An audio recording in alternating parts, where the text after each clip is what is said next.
शिवराज सिंह चौहान ने कहा है कि स्कूल खोलने के संबंध में चिकित्सा विशेषज्ञों से विचार विमर्श के बाद निर्णय लिया गया है कि 1 फरवरी से स्कूल फिर से खुलेंगे। उन्होंने कहा है कि कक्षा 1 से 12 तक की सभी कक्षाएं 50% क्षमता के साथ खुलेंगे। आवासीय विद्यालय और छात्रावास भी 50% क्षमता के साथ खोले जाने का निर्णय लिया गया, जिसके तहत मेहर की उत्कृष्ट विद्यालय में यूडी न्यूज की टीम जांच पड़ताल करने पहुंची।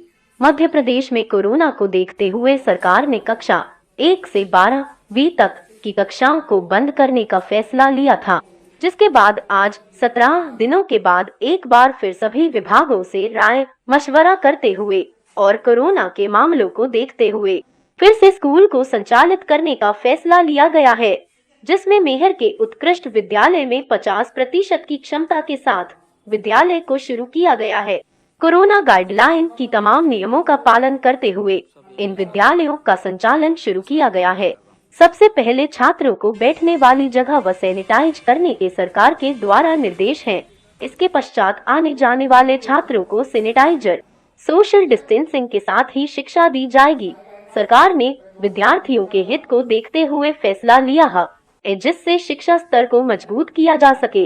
पिछले 2 वर्षों से शिक्षा स्तर सिर्फ ऑनलाइन से ही पढ़ाई की जा रही थी, लेकिन अब इस वर्ष 50% क्षमता के साथ क्लास को शुरू करने का फैसला लिया गया।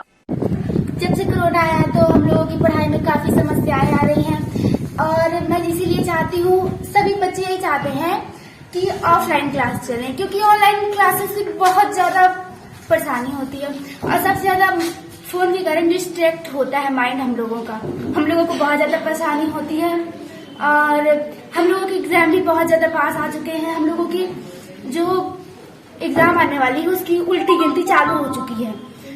25,000 रुपए के लिए हम सब लोग तैयारी कर रहे हैं, उसके लिए 25 दिन भी हम नहीं बचे हैं। और यही कहना चाहूंगी, मैं सबसे सरकार से कहना चाहूंगी कि ऑफलाइन क्लास चालू रहे। हम लोगों की पढ़ाई में बहुत ज्यादा समस्याएं आ रही हैं और हम लोगों के मन में अभी भी यही बातें चल रही हैं कि पेपर होंगे नहीं होंगे, एग्जाम का क्या होगा, कुछ समझ में नहीं आ रहा है। हम लोगों का माइंड बहुत ज्यादा परेशान है। हम लोग करें तो करें क्या, ये समझ में नहीं आ रहा है। जैसे कि कोरोना हुआ है और कोरोना के चलते स्कूल को बंद कर दिया गया था। अब कोरोना से थोड़ा सा रिलीव है, 3rd वेव आ चुकी थी, थोड़ा सा रिलीव है, तो इसलिए स्कूल बंद किया गया था। तो इस पे क्या कहोगे आप, प्रिकॉशन के बारे में बताना। हम लोगों की स्कूल वैसे भी काफी टाइम से बंद थी, पढ़ाई कुछ अच्छे से हुई नहीं है। हम लोगों की लगभग काफी सब्जेक्टों का कोर्स भी कंप्लीट नहीं हो पाया है और हम लोगों की कोचिंग तो चालू थी पर उतना ज्यादा वो सब नहीं हो पाया। और क्या नाम है आपका? आसिका तिवारी। ठीक, आज से स्कूल खुली है बेटा, क्या आप लोग सोच रहे थे, क्या विचार है आप लोगों के? स्कूल ऑनलाइन होनी चाहिए कि ऑफलाइन? स्कूल ऑफलाइन होनी चाहिए। हमारी पढ़ाई अभी पूरी नहीं हो पाई है, ना हमारा अभी कोर्स हुआ है। ऑनलाइन क्लासें चल रही थी पर ऑनलाइन में इतना साधन नहीं था हमारे पास। हम गांव से भी नेटवर्क की प्रॉब्लम भी रहती है, तो ऑफलाइन क्लासें ज़्यादा अच्छी थी। ऑनलाइन में मतलब दिक्कत भी जाती है पढ़ने में, इतना समझ में नहीं आ रहा था।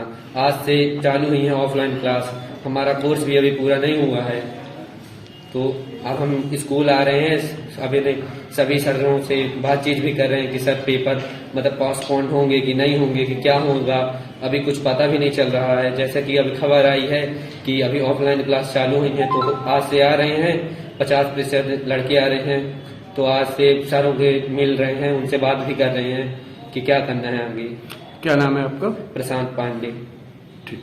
उत्कृष्ट विद्यालय के प्राचार्य ने बताया कि उत्कृष्ट विद्यालय में लगभग 96% वैक्सीनेशन छात्रों का हो चुका है। सरकार के आदेश के बाद स्कूल बंद हो जाने के कारण बचे हुए छात्रों का वैक्सीनेशन नहीं हुआ था। अभी स्कूल खुल रहे हैं, बाकी बचे छात्रों का वैक्सीनेशन किया जाएगा जहां पर छात्र छात्राएं पहुंची। उत्कृष्ट विद्यालय मेहर उन्होंने सोशल डिस्टेंसिंग और कोरोना गाइडलाइन को अपनाते हुए अध्ययन कार्य शुरू। मध्य प्रदेश शासन ने जो अभी पूर्व में आदेश प्रसारित किए थे, इसमें 31 जनवरी तक बच्चों को विद्यालय में नहीं बुलाना था।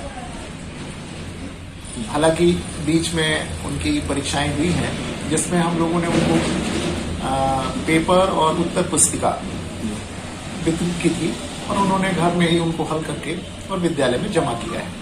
अब 1 फरवरी से विद्यालय खुलने के लिए निर्देश है, तो उसके अनुसार हमारा विद्यालय तो हमेशा विद्यार्थियों को बुलाने के लिए और उनको अटेंड कराने के लिए तैयार ही रहता है। तो हमारी इस तरह से तैयारी है कि कल से बच्चे आए, और बच्चों की भी इच्छा है और हमारी भी इच्छा है, हमारे सभी शिक्षकों की इच्छा है कि बच्चे आए तो हम उनको कुछ पढ़ा सके, जिससे कि उनका इस वर्ष भी नुकसान ज्यादा ना हो। तो इस तरह से जैसे कि अभी 15 दिनों से विगत 15 दिनों से स्कूल बंद है और साफ सफाई की व्यवस्था नहीं है, तो उसके लिए मैनेजमेंट क्या कर रहा है? मैनेजमेंट में जो अपना फर्नीचर है उसको सैनिटाइज करने के लिए कल ये करेंगे जी। और सैनिटाइजर वगैरह तो है ही विद्यालय में, तो उसमें बच्चे अपने हाथ सैनिटाइज करें, और एक बार फर्नीचर को भी स्प्रे करके उसको भी सैनिटाइज कर देंगे।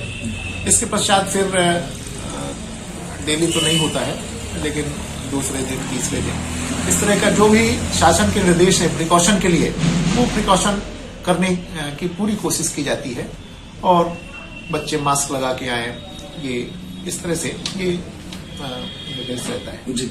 जैसे कि सर शासन का आदेश था कि 15 से 18 वर्ष के बच्चों को वैक्सीनेशन करने के लिए, अपने स्कूल में वैक्सीनेशन का कितना प्रतिशत रहा, और जिनको वैक्सीनेशन नहीं हुआ क्या उनको आप वैक्सीनेशन करवाएंगे? हमारे यहाँ जो वैक्सीनेशन का है वो 96% हुआ है। 96% हुआ है। कुछ बच्चे हमारे करीबन 80 बच्चे ऐसे थे जो 18 वर्ष के ऊपर की एज के थे, उन्होंने तो पहले ही वैक्सीनेशन करवा लिया था। लेकिन अभी हमने जो वैक्सीनेशन कराया है इन 5-6 दिनों में, पिछले उसमें, तो हमारे यहाँ 96% वैक्सीनेशन हो गया है। अब केवल 4% बच्चे बचे हैं, यानी कि करीबन 100 के आसपास ऐसे बच्चे हैं जो किन्हीं कारणों से या तो विद्यालय नहीं आए हैं, अथवा उनको कोई ऐसी बीमारी थी, टाइफाइड की बीमारी थी, या उनके बहुत वीकनेस थी। ऐसे बच्चे कुछ रह गए हैं जिनको वैक्सीनेशन नहीं कराया गया, इसलिए कि कोई ऐसी कैजुअलिटी ना हो। बाकी 96% हमारे पूरे बच्चे वैक्सीनेटेड हैं। मेयर से यूडी न्यूज के लिए प्रेमानंद सावलानी की रिपोर्ट।